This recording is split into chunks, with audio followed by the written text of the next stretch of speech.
Hello students, good morning.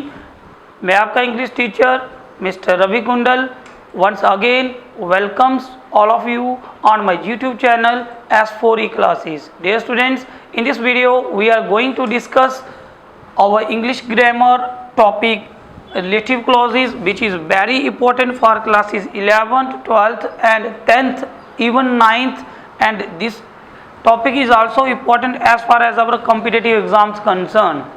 Dear students, in the last video we have discussed our subtopic, that is use of who.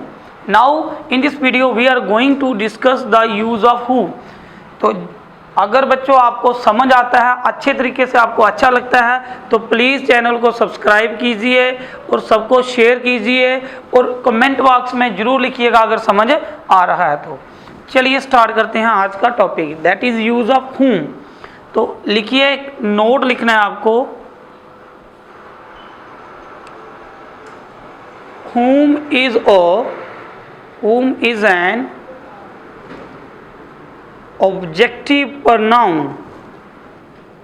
Whom is an objective pronoun. It is used for living things. किसके लिए use होता है ये? Living things means human beings के लिए use होता है, animals इसमें काउंट नहीं करने हैं। whom is an objective pronoun, it is used for living things। किसके लिए यूज होता है ये? लिविंग थिंग्स के लिए यूज होता है।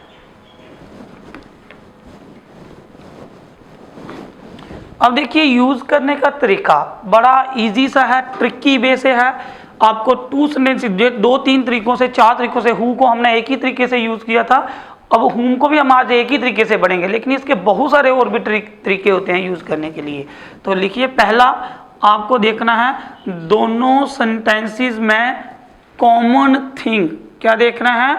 Which is the common thing in वो द सेंटेंसेस। आपके पास 2 सेंटेंसेस होंगे, दोनों सेंटेंसेस में कॉमन चीज जो है वो कौन सी है, पहले आपको वो देखना है। वीडियो को शुरू से लेकर लास्ट तक जरूर देखें, फिर आपको समझ अच्छे तरीके से आएगा। कॉमन थिंग देखना है। कॉमन थिंग दोनों को अंडरलाइन करने के बाद आपको देखना है कि वो लिविंग थिंग होना चाहिए। क्या होना चाहिए? Living thing. देख लिया, कोई भी सेंटेंस है, दोनों में देखिए कॉमन क्या है, दूसरा देखना लिविंग है कि नॉन लिविंग है। अगर लिविंग होगा फिर आपको देखना है उस सेंटेंस का, दूसरे सेंटेंस का क्या देखना है? Case of second sentence. Second sentence का क्या देखना है? केस देखना है। सेकंड सेंटेंस का केस देखना मतलब अगर सेकंड सेंटेंस में आपका जो आप अंडरलाइन करोगे उसमें हिम लगा हुआ है, हर लगा हुआ है, देम लगा हुआ है, या फिर नाउन ही रिपीट हुआ है, और ये सारी चीजें होनी चाहिए आफ्टर द वर्ब। कब होनी, कहाँ होनी चाहिए? After verb. वर्ब के बाद अगर ये चीजें होंगी दूसरे सेंटेंस में और अगर आपने उनको अंडरलाइन किया हुआ है तो इट मीन्स आपका क्या आएगा? whom। क्या आएगा? whom। बस छोटी सी बात है, पहले देखना कॉमन थिंग, फिर देखना कि वो लिविंग है कि नहीं है, और फिर दूसरे सेंटेंस में देखना हिम, हर, देम, या फिर कोई ऐसा नाउन जो वर्ब के बाद है, क्या वही हमारा रिपीटेड है। If this one is a repeated thing तो इट मीन्स हमारा सेंटेंस जुड़ेगा whom के साथ। अब एक आपने नोट लिखना है, छोटा सा मोस्ट इंपॉर्टेंट नोट है, whom प्लस सेकंड सेंटेंस। जब भी जहां पे भी आप whom करोगे, whom के बाद हमेशा सेकंड सेंटेंस आना जरूरी है। चलो अब स्टार्ट करते हैं हम अपना पहला सेंटेंस एग्जाम्पल के साथ। लिखिए एग्जाम्पल्स में पहला सेंटेंस हमारा है, I saw a man full stop, some people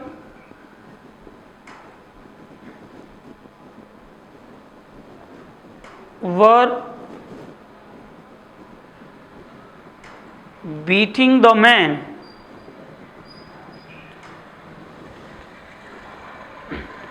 देखो प्यारे बच्चों, बहुत इजी है। पहली चीज़ क्या देखनी है, which is the common thing. Common thing दोनों में क्या आया, इसमें आया ओ मैन, इसमें क्या आया द मैन।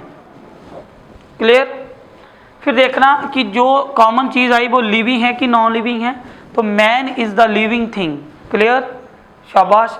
तीसरा आपको क्या देखना है, केस ऑफ सेकंड सेंटेंस। जो दूसरे सेंटेंस में अंडरलाइन चीज की है उसमें देखिए केस ऑफ सेकंड सेंटेंस, या तो हिम होना चाहिए, या हर, या देम, या फिर नाउन। तो हमारा क्या आ गया, नाउन। अब देखो ये होना चाहिए कब, आफ्टर वर्ब, वर्ब के बाद। तो हमारा आया मैन, और मैन के बाद पीछे देखो हमारा क्या आया, beating is the verb. Beating क्या आ गया हमारा, वर्ब। तो आफ्टर द वर्ब हमारा नाउन आ गया। लिविंग थिंग, सेकंड केस आ गया वर्ब के बाद। जब भी सेकंड वाली चीज जिसको अंडरलाइन की है वो वर्ब के बाद होगी, लिविंग होगा तो आपका जुड़ेगा home.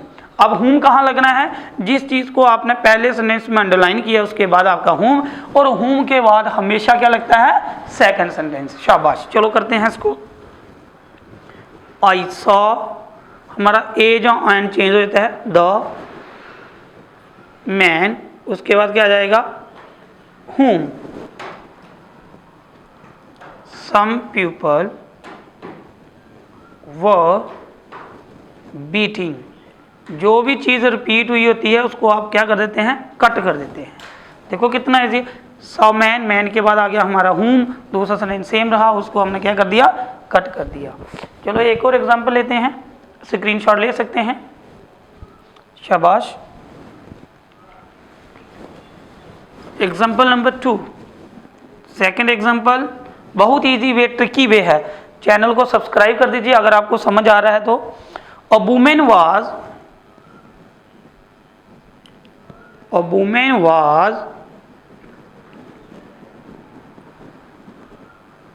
highly praised, full stop. The government of India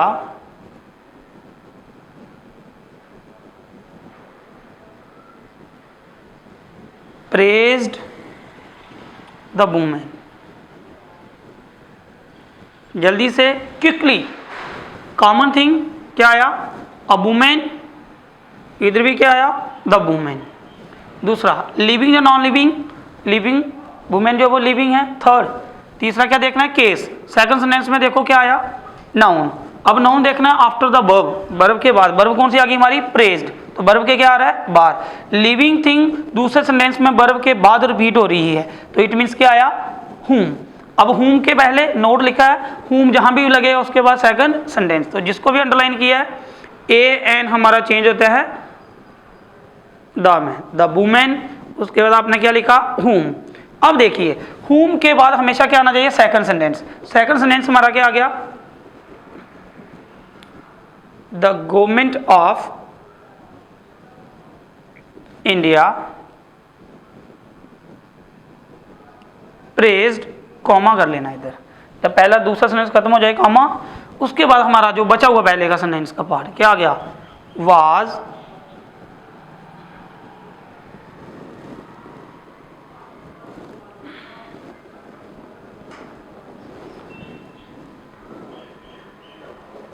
highly praised. जहां प्रेज्ड की जगह रिवार्डेड कर सकते हैं, the government of India rewarded the women. ठीक है, the women whom the government of India praised, comma, was highly praised. हो गया, शाबाश। लीजिए स्क्रीनशॉट, लास्ट तक जरूर देखिए क्योंकि आगे और अलग अलग तरीके से हम इसको कंबाइन करेंगे। थर्ड यूज हमारा आ गया, a boy was throwing the stones, a boy was throwing the stones, comma, the police caught the boy। the boy की जगह अब हम him कर लेते हैं, the boy नहीं लिखेंगे, क्या लिखेंगे, him। ठीक, देखिए दो बार रिपीट क्या हुआ, पहले देखिए कॉमन चीज इधर आया बॉय, और बॉय के लिए रिपीट जहां पर क्या हुआ, हिम। क्लियर। दूसरा लिविंग थिंग है बॉय, तो लिविंग थिंग होगा तो हमारा आएगा या तो हु आएगा या whom आएगा, या फिर क्या आता है whose। अगर देखो वर्ब के बाद हुआ तो इट मीन्स क्या आएगा who, whom। अगर वर्ब से पहले हुआ तो इट मीन्स क्या आएगा who। लेकिन हमने who का पढ़ लिया, अब हम whom का पढ़ रहे हैं आज, तो हम क्या करेंगे whom। वर्ब के बाद होना चाहिए him। caught हमारा आ गया वर्ब, वर्ब के बाद हमारा क्या आ गया him, ये आ गया him, और आफ्टर द वर्ब, वर्ब के बाद है तो आएगा whom। द बॉय, उसके बाद क्या लिख दिया हमने whom, और whom के बाद हमेशा second sentence the police caught, comma पहले सेंटेंस का बचा हुआ was throwing the stones। समझ आ रहा है? समझ आ रहा है? जल्दी से लाइक कीजिए, शेयर कीजिए, कमेंट कीजिए और चैनल को सब्सक्राइब कीजिए। वेरी गुड, स्क्रीनशॉट ले सकते हैं। नेक्स्ट सेंटेंस नंबर 4, ध्यान से सुनिए, जो इंपॉर्टेंट सेंटेंस है जो आगे वाला है। The manager gave a pen, the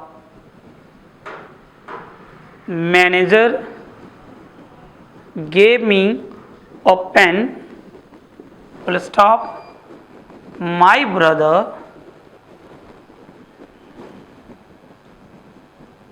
liked him very much, my brother liked him very much। दो बार देखिए, ये वाला हिम किसके लिए आया, शाबाश, वेरी गुड, किसके लिए आया, मैनेजर के लिए। मैनेजर के लिए क्या आया, हिम। अब देखो कॉमन थिंग आया हिम, लिविंग थिंग है मैनेजर, तो केस देखो सेकंड सेंटेंस में क्या आया हिम, और हिम आना चाहिए वर्ब के बाद। लाइक्ड वर्ब है तो वर्ब के बाद तो हमारा क्या आ गया हूम, द मैनेजर, उसके बाद क्या आया हुम, और हुम के बाद हमेशा सेकंड वाला सेंटेंस, शाबाश, माई ब्रदर लाइक्ड। अब इसको काट देते हैं हम, वेरी मच, कॉमा पहले सेंटेंस का पार्ट बचा हुआ गेव मी अ पेन। समझ आया? बहुत अच्छे इंटेलिजेंट बच्चे हैं आप, समझ आ रहा है, शाबाश। नेक्स्ट चलिए sentence number 5,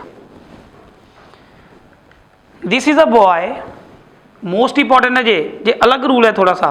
this is the boy, the whole family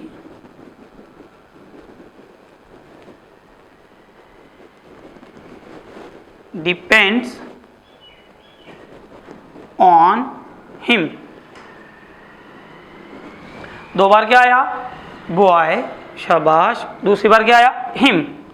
अब हिम वर्ब से क्या होना चाहिए, बाद में, डिपेंड्स आ गया वर्ब, वर्ब के बाद आ रहा है हिम, लेकिन इसके बीच में क्या लगा हुआ है on. On is a preposition, क्या है ये, प्रीपोजिशन है। जब किसी सेंटेंस में जो चीज़ आपने अंडरलाइन की हुई होती है और उससे पहले क्या है प्रीपोजिशन आ जाए, और वो लिविंग थिंग है, लिविंग थिंग हिम के लिए आया और उससे पहले प्रीपोजिशन ऑन, तो वो प्रीपोजिशन हमारी हुम से पहले, अगर ऑन है तो ऑन हुम हो जाएगा, अगर एट है तो एट हुम हो जाएगा, अगर विद है तो विद हुम हो जाएगा, अगर फार होगा तो फार हुम, शाबाश। तो क्या आ जाएगा, this is the boy, dash कर लेते हैं, इधर क्या आ गया हुम। अब हुम से पहले हमारा ऑन लग जाएगा क्योंकि हिम से पहले क्या है, अगर कोई प्रेपोजिशन होगी तो हमने उसके साथ जो है वो प्रेपोजिशन हुम से पहले ले जानी है। On whom the whole family depends, very good. ये थे प्यारे बच्चों आज के रूल के 5 सेंटेंस। तो जब तक बेटे लॉकडाउन है प्लीज़ अपने ही घरों में रहे, क्योंकि मैं आपके घर में आपके मोबाइल में आपको पढ़ाने के लिए आ रहा हूँ। Stay home, stay safe and do subscribe the channel and press the bell icon and share it to everyone. Thanks for watching.